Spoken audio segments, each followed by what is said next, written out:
Meu querido diácono Márcio, amado povo de Deus, estamos no 5º domingo do tempo comum.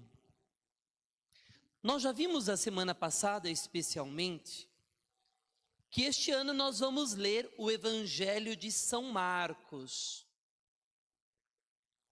E o Evangelho de São Marcos tem uma preocupação que não é a preocupação de ordem cronológica, um dia, o outro, a sucessividade de fatos. Preocupação de São Marcos não é cronológica. Vamos ver quem prestou atenção na missa domingo. Qual que é a preocupação de São Marcos? É uma preocupação? O que é? Teológica, ou seja, daquilo que é mais importante, o essencial da nossa fé para as outras situações. E ele começa então dizendo, o essencial da nossa fé, através da boca de São João Batista, o essencial da nossa fé, quem é Jesus? Jesus é um homenzinho bom, sim ou não? Não.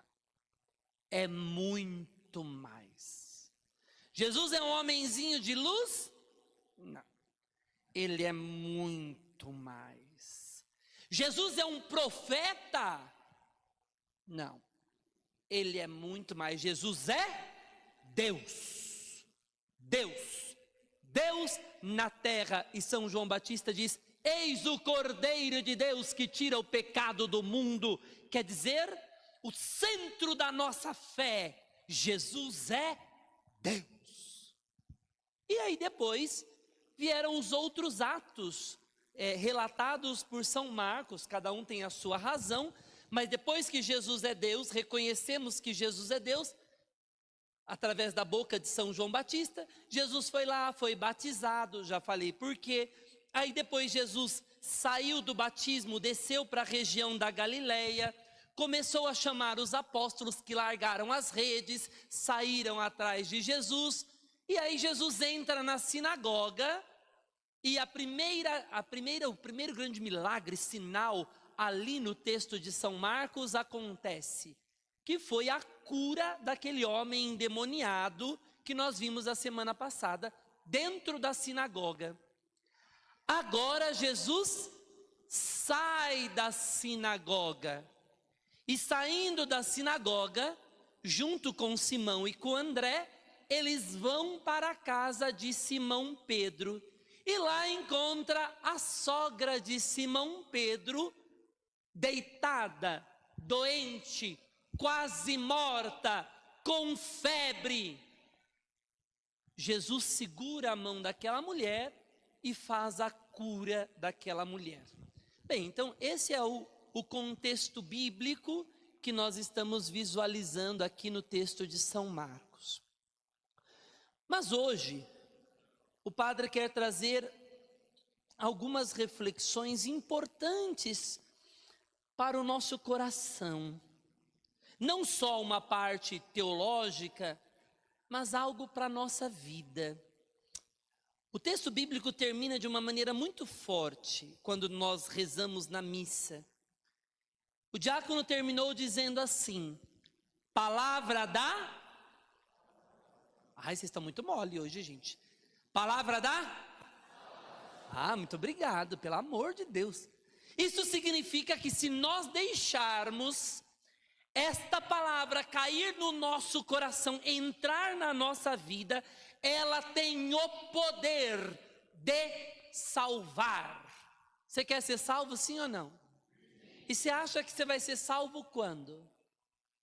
Aí, padre, quando eu morrer, aí eu vou morrer, aí naquele dia eu tenho que ser salvo. Ah, é? É assim que você vai para o inferno. Tá? Tá tudo errado. A salvação, queridos, já foi dada por Jesus no alto da cruz, para nós trazermos esta salvação para o coração hoje. É hoje que eu preciso me abrir para a graça de Deus. É hoje que eu preciso ser santo. É hoje que eu preciso ficar com Jesus. É hoje, não é amanhã. Não é no dia que eu morrer. Porque se eu vou tendo uma vidinha podre, cheia de pecado, cheia de ruindade, e vai um dia eu vou me converter, pode não dar tempo. A gente sai ali, cai, bate a cabeça, morre. E aí? Foi para o inferno. Por quê? Porque não preparou o coração. Porque não arrumou, não deixou a salvação de Deus tocar a alma.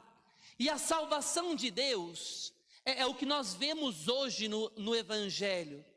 A verdadeira salvação é que acontece na vida daquela mulher, sogra de Pedro, enferma, deitada na cama, cheia de febre, doente. A salvação entra na vida daquela mulher.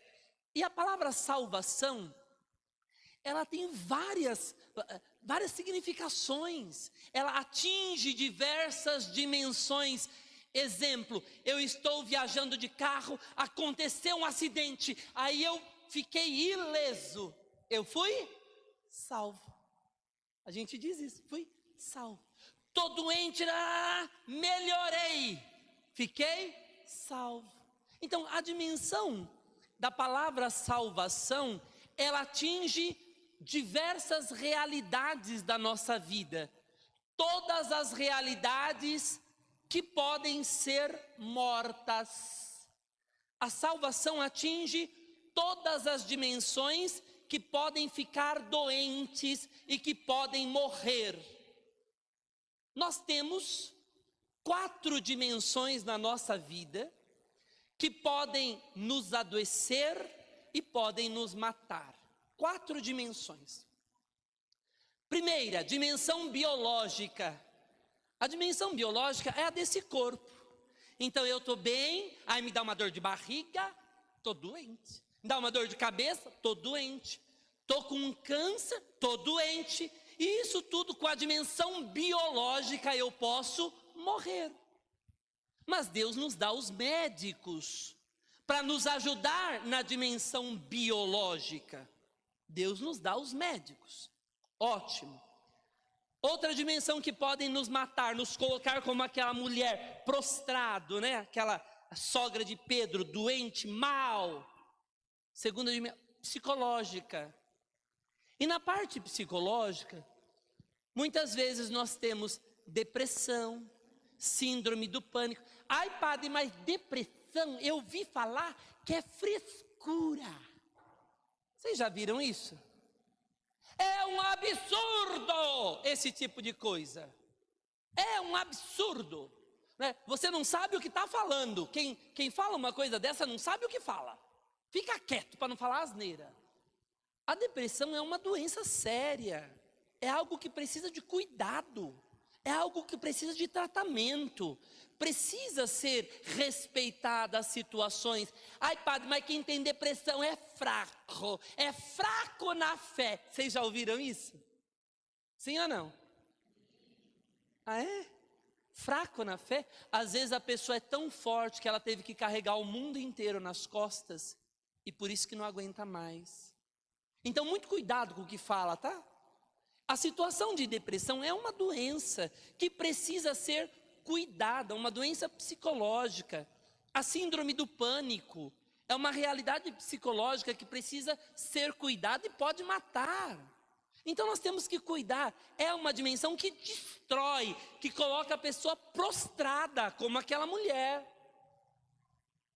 Terceiro tipo de problemas e situações que pode nos levar à morte. A dimensão sociocultural. Isso daqui é muito sério, que é a do isolamento. Eu não me envolvo com nada, eu não me envolvo com ninguém, eu não me envolvo com as coisas, porque eu passei a desacreditar no mundo, nas pessoas, desacreditar em tudo. Então, eu fico sozinho, eu me basto, eu e eu. E a gente se isola de tudo e de todos. A grande cura, as pessoas que Deus nos dá para curar a dimensão psicológica, perdão que eu esqueci, são os psicólogos, psiquiatras. E é quem Deus nos dá para curar a dimensão sociocultural, são os verdadeiros amigos. Os amigos fazem parte da nossa vida, de uma boa vida. Ai, padre, mas eu vivo sozinho sem amigos. Você está doente. Está doente. A própria Bíblia vai dizer, quem encontra um amigo encontra um, porque o amigo é importante para a nossa vida. Termos pessoas com quem nos relacionamos. Às vezes, o melhor amigo da mulher é o marido.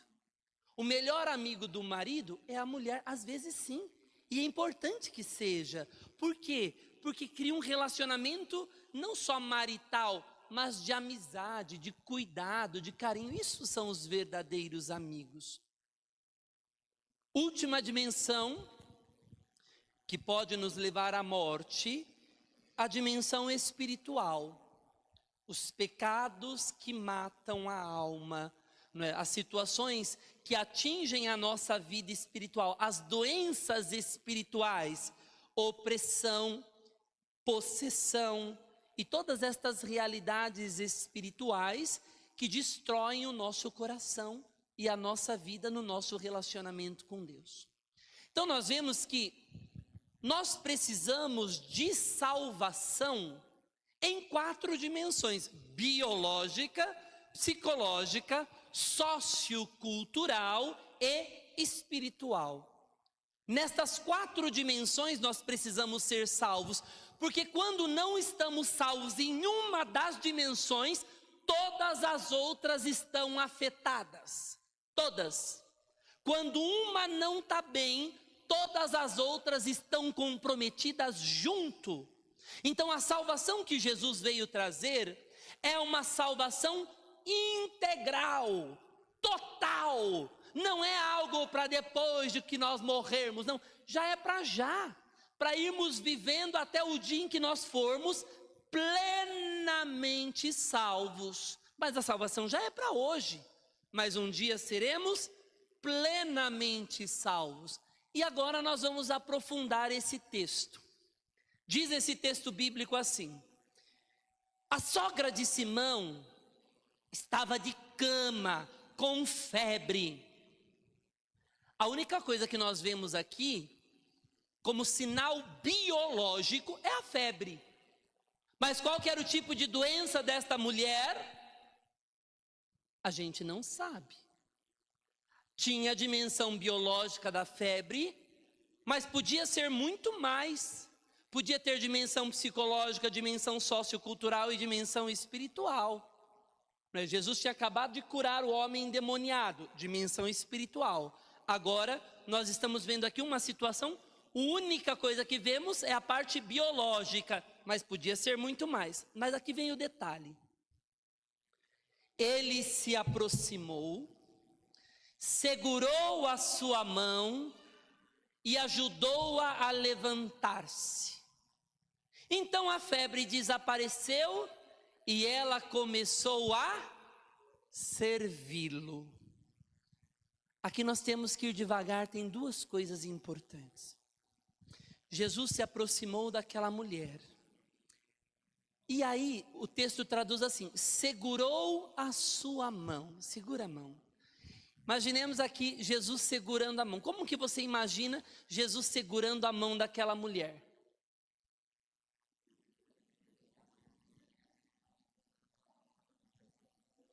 Estou segurando a mão? Estou. Mas que coisa mais horrorosa. Vocês já viram que tem gente que dá a mão assim? Oi. Mas me dá um nervoso a pessoa dá a mão assim. Eu tenho dado uns croques na cabeça dela. Não é? Oi, tudo bem? Ai, que coisa nojenta, não é? Ai, você está com nojo da minha mão? Não pega a minha mão. O texto bíblico, quando fala segurou a mão, a gente não consegue imaginar como Jesus segurou. Mas no texto grego, dá para saber. No texto grego, a palavra usada, krateo, significa, devolve a mão, significa agarrou a mão. krateo, que dá até a origem àquela palavra pantocrator. Vocês já ouviram falar essa palavra pantocrator? Cristo pantocrator, já ouviram? Não? Existe uma imagem de Cristo pantocrator, depois vocês olhem na internet. O que significa Cristo pantocrator? Aquele que tem todo o universo sustentado pelas suas mãos poderosas. Isto é Cristo pantocrator. Uma imagem lindíssima. Vocês têm que conhecer isso na internet. Krateo significa agarrou, segurou com firmeza. Não é segurou nojentamente. Segurou a mão da mulher. Não, não. É segurou com firmeza. Levantou-a. Tem a força para levantar. É um segurar, não de qualquer jeito. Quando Jesus vem ao nosso encontro para nos segurar, Ele nos segura com firmeza. Jesus não é aquele que fica assim, tá para cair, hein? Vou soltar, vou soltar. Tá cheio de gente que acha que Jesus vai soltar. Ai, padre, eu venho na missa, tô até rezando, mas eu tenho uma desconfiança. Acho que não vai dar certo. Porque tem uma vida que fica achando que Jesus vai soltar. Jesus não vai soltar, Ele segura com firmeza. Quando Ele segura com firmeza, aquela mulher recebe a força de Deus. A força de Deus é transmitida ao coração daquela enferma e ela se levanta. Agora, depois que ela se levanta, o que acontece? Ela se levanta para servir. A cura de Deus, a salvação de Deus acontece para que nós possamos servi-lo de verdade. A salvação de Deus entra em todas as nossas dimensões, biológica, psicológica, sociocultural, espiritual. A salvação entra na nossa alma para nos curar, para que possamos livremente, com o coração aberto, servir ao Senhor. Quem quer ir para o céu? Pega a mão, bonito. Quer ir para o céu mesmo ou para o inferno? O que é o céu? O que a gente faz no céu? Vai ficar dormindo, preguiçoso? Hã? O céu é para a gente dormir. Para lá no céu eu vou dormir. Para nada. O céu, a gente serve a Deus. Os anjos dos céus passam o céu, e a grande alegria dos anjos dos céus é estarem servindo totalmente a Deus. Santa Teresinha do Menino Jesus até vai dizer: eu passarei no céu, o meu céu, rezando pelas almas que estão na terra. Você acha que o céu é lugar de vagabundo? Sim ou não? Então você já não seja na terra vagar, viu? Tá cheio de gente mole já na terra. Imagina como que vai ser o céu? Não. Então é hora de nós começarmos a deixar esta salvação ir entrando já na nossa vida. Ir atacando, atingindo, tocando já a nossa alma, o nosso coração. E aí vem a grande pergunta: o que te deixa hoje prostrado como aquela mulher? Paralisado como aquela mulher? O que te deixa hoje estagnado, caído, que te impede de servir a Deus? Quais são as situações que Deus precisa visitar para realizar uma profunda cura biológica, psicológica, sociocultural, espiritual? Onde a mão de Deus precisa te segurar e te levantar, para que você possa, de fato, curado, você possa servir a Deus. Servir em todos os ambientes, no trabalho, na igreja, nas pastorais, na família. Afinal, a salvação não é para um dia, é para já. E se nós seguramos a mão de Deus, Ele é a nossa força. Daqui a pouco, na hora da missa, queridos, você vem para a fila da comunhão e estende as tuas mãos para receber quem? O próprio Deus. E aquele Deus segura as tuas mãos para curar, para libertar, para realizar a obra do céu em todas as dimensões, para nos dar a verdadeira salvação. Que Deus nos ajude nesta missa. Assim como aquela sogra de Pedro foi curada pela força da mão de Jesus, não foi nojento. Ele segurou. Jesus não te trouxe nesta missa para ser nojento com você. Jesus não é nojento quando Ele se coloca nas tuas mãos e você recebe a Eucaristia. Mas ali está a força do céu para você segurar em Deus, receber a força do alto, levantar das situações que te paralisam, as situações de morte, e levantar para servir. Servir. Não existe aquele que é tomado pela força de Deus, não existe aquele que é tomado pela cura de Deus e que fica parado. Se você está paralisado, quieto, parado e não vive as coisas do céu, é porque você ainda não experimentou a força de Deus. Você ainda não segurou a mão de Jesus. Você ainda não deixou Jesus trazer a salvação para o teu coração. E esta missa é para isso. Que Deus nos ajude a sairmos daqui mais santos, mais firmes na fé, buscando a força na própria Eucaristia. Que Deus cuide de nós, para sermos curados nesta missa. Amém.